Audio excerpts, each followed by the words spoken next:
Okay, this week we're going to do a project called the bezel effect, and that's a technique discovered by William von Bezel, who was a famous wallpaper designer. And he found a way to create different patterns by just changing one color in the pattern. And when I do this project, you'll understand a little bit more clearly. But what you're going to need is you're going to need an object that has a very distinctive silhouette. I'm going to use the rhino because it's image I like, and obviously I'm a rhino enthusiast, but you guys can pick whatever kind of object or animal you want. It does not have to be an animal. If you want to do a rocket ship, if you want to do any kind of an article of clothing or a famous monument, as long as it has a distinctive silhouette. When I say that, we're going to be putting color overlays on top of these, so you're not going to see any information inside the object. It'll be just the silhouette around it. Make sure you go into Bing, make sure you get a very large image. So I go to Bing, I go to the filter, and I go to extra large, and that's where I got this. Make sure you click on it first, then click on it again to open up the thumbnail, and then click on it a third time to open up the thumbnail the full way. Then bring that object into Photoshop. Alright, so this one's ready. I know it's a large image. I can go ahead and click off that lock that's on there, and then I can go ahead and get my Magic Erase tool. That is one way I can select it. The other way, and I haven't shown you this before, but let me show you right now. The other way is if you go up to the top and you go to Select, if I can get it to work here, Select, and you can go to Select Subject, and Photoshop will determine what the subject is. It'll be very easy for Photoshop to determine that because it's only the rhino in here. But this will work even if you have the rhino in a field or in a forest. Photoshop's pretty smart and it can figure out exactly what you're trying to do. I don't usually recommend the select subject because sometimes Photoshop does have some problems and it doesn't get 100%, and you got to go in and select it anyway. But you can see, because it's on the white background, Photoshop's like, oh, no problem. So let's take it off that white background. All you have to do is do a Command J, Command Juice, and then we have a layer with just the Photoshop, with the Photoshop layer with just the rhino himself, and then we have our original layer. Let's go ahead and take that original layer, and then we can just go ahead and throw that in the trash. So take your original layer and throw it down in the trash, and there it's gone. Now we are going to be doing different color schemes with this, and I didn't talk about that too much, but let me talk about that really quick. Okay, so I brought in my color wheel. So remember, when we design as artists or designers, we always go with a traditional color wheel. There are many different types of color wheels, but for designing, we just go with the traditional. And this is not a color theory class, so I'm not going to go into all the other types of color wheels you can have, but it's the traditional we design with. The best way to know if it's a traditional color wheel is think of Christmas. If red is across from green, it's the traditional one. So I'm going to go ahead and show you one color scheme that we'll be using today for this project, because for the bezel effect you do need to use some kind of color scheme that works better. We're just going to do a tetrad square. And the tetrad square is when you pick a color, and then you pick your color, and then you skip 2, and you pick another color, you skip 2, you pick another color, you skip 2, you pick another color. So it forms a perfect square on the color wheel. So you can rotate that if you don't like those colors. Just start with another one. I can start with the green, go to yellow, orange, red, violet, blue, and green. So I'll keep that one. That'll be the one I use for this design. But I'll just keep it. I wonder if I should. Yeah, maybe I'll get rid of it so you guys don't have to. I think it'll be confusing in the video if these are there. So I'll get rid of those, but we'll come back to it, and I'll remember which one. There we go. All right. So I know my color scheme. I'm going to use the green because that was the first color I chose. So let's go ahead and make the rhino an active selection. Hold down Command on the keyboard, Command or Control. Click the little swatch.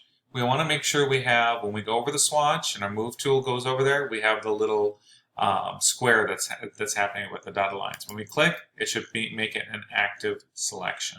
So now I have the active selection, the marching ants. I go down to the half circle and I go to solid color. The solid color will come up. I can pick my green from my color picker. Remember, this changes the color, but you have to click over here to select the color. So I select my color green and it's ready to go. Now, I'm going to have to merge those layers because now if I go to my move tool, what's going to happen is this is going to come off my rhino like Peter Pan's shadow comes off. Look at that. It doesn't stay. So we want to merge that together. Hold down Shift, select both layers, do a Command E. Now it's merged together as one. Now we're going to go ahead and shrink this down.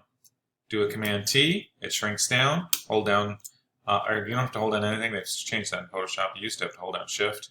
Go to the corner, shrink it down to about 25% of your size. Or, you know, just make it smaller. Just you'll know in your heart when it feels small enough. And if you think it's small enough, it's probably fine. Now what we need to do is make a blank layer because we're going to make an active selection and we're going to fill it with color. But if we do it on this layer, it's going to merge on the same layer as the rhino. Let me just show you what will happen. If I make a circle here and then I fill in the color, I'll just do black because I don't care because we're not going to keep it. And then I deselect. See how these are together? That's a problem. So just went into my history and moved up here to, to eliminate those layers. What we're going to do is we're going to make a half circle. We're going to make a blank layer. We're going to go to the circle, and we want to make it about the size of the rhino, slightly larger. Remember, it's on the new layer. Now I know from my color wheel, I did green. Now I'm going to go to yellow-orange here. So let me get rid of that. I'm going to have to make a new layer there. There we go. While we do that, I'm going to yellow-orange. Let me get the yellow-orange. Double-click. Move my picker to get the yellow-orange. Up there. Select it. And then drop it in with the Paint Bucket tool. Remember the Paint Bucket tool located under the Gradient tool. There we go. Now I can deselect. But my circle is above my rhino. I want to put the rhino in the circle, so I just move the layer down. Now the rhino will go over there. There we go. He's nicely in a circle. So now we're going to go ahead and merge those layers. If you want to make the circle a little smaller, this is the time to do it. So let me go to the circle layer because it's just a little tad bit larger than probably what I want. There we go. Nice job. And remember, if it doesn't move perfectly with your mouse, you can tap it with the little arrows on the keyboard to do a little bit more finesse tapping and move it right into place. So now let's merge those together. Hold down Shift, select both layers, do a Command E or Command Elefante to merge those layers. Now I'm going to go to the FX layer. I'm going to add a stroke. Now the stroke is going to be my next color in my color wheel. So let me drop in the color. Actually, I got to cancel that out, otherwise it won't let me drop in the layer.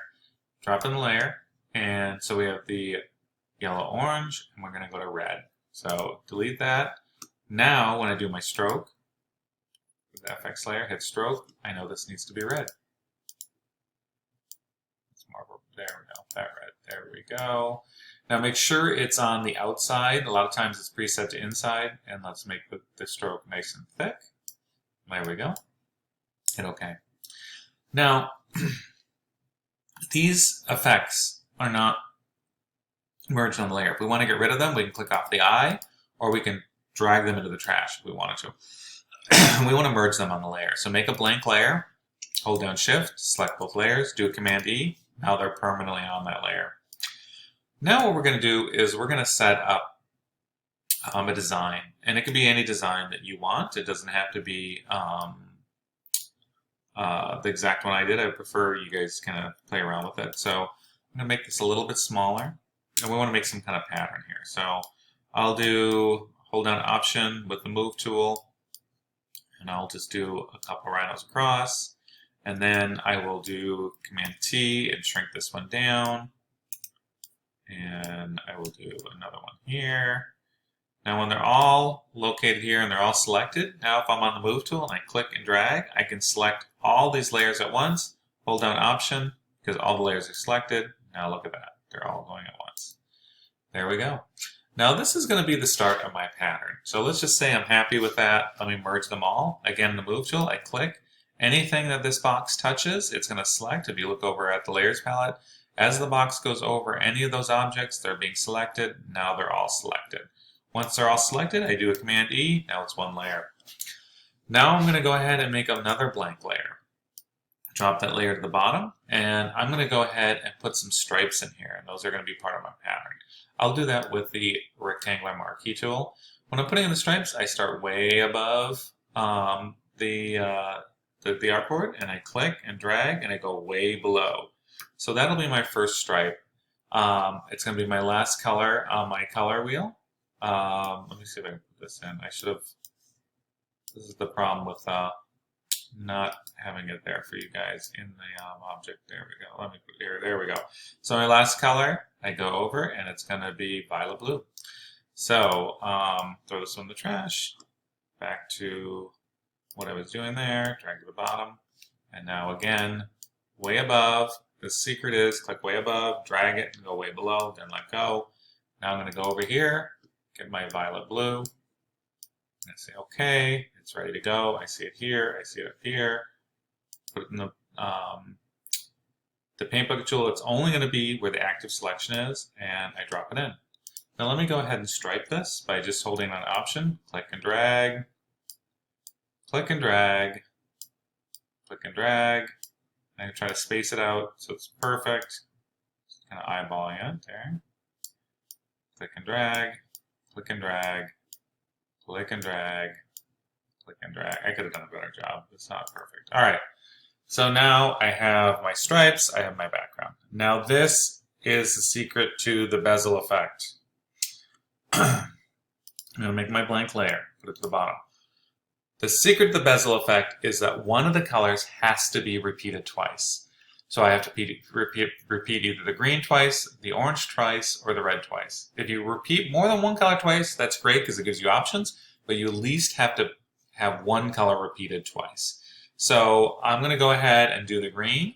How do I get the exact same green? I double click on my swatch over here, the color picker goes up, and if I move it over my object, you see now it's got a little eyedropper tool. So if I click, now it's the exact same green I had. If I want the same red, click on the red, purple, go to purple.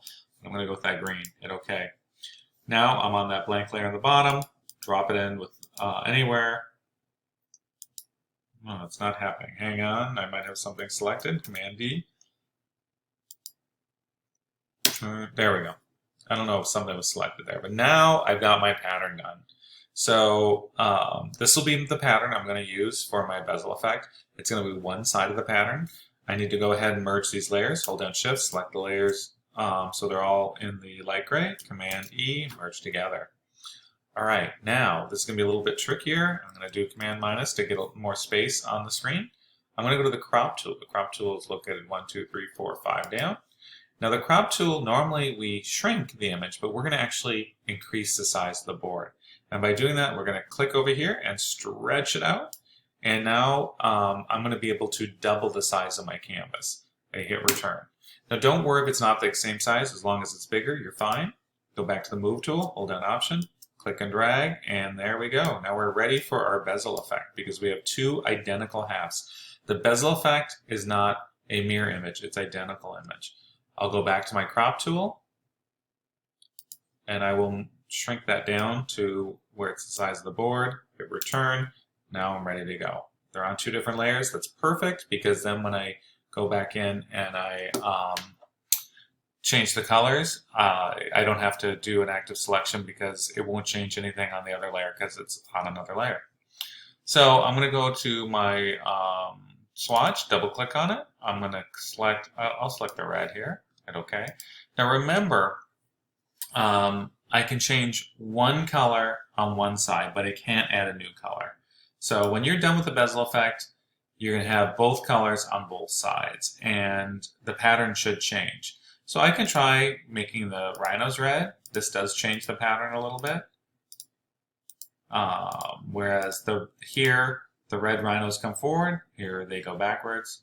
Let me go back in time. Let me try a different one. What if I change the stripe? That would be a very different look. And this is going to give me a very different look to my design, but it's still the bezel effect because I'm going to have both colors on both sides. I'll run out of time here. I'm going to have to do another video here in 1 second, but I'll do the red here really quickly so you guys can see. And that's not a bad example of the bezel effect because here the yellow of the disc comes forward. Here it's really the green stripes that come forward. So I'll show you a couple more examples in the next video because I only have like 15 seconds here. But the most important thing of the bezel effect is both colors on both sides. The patterns are identical. So here I've got the green, the red, the violet, and the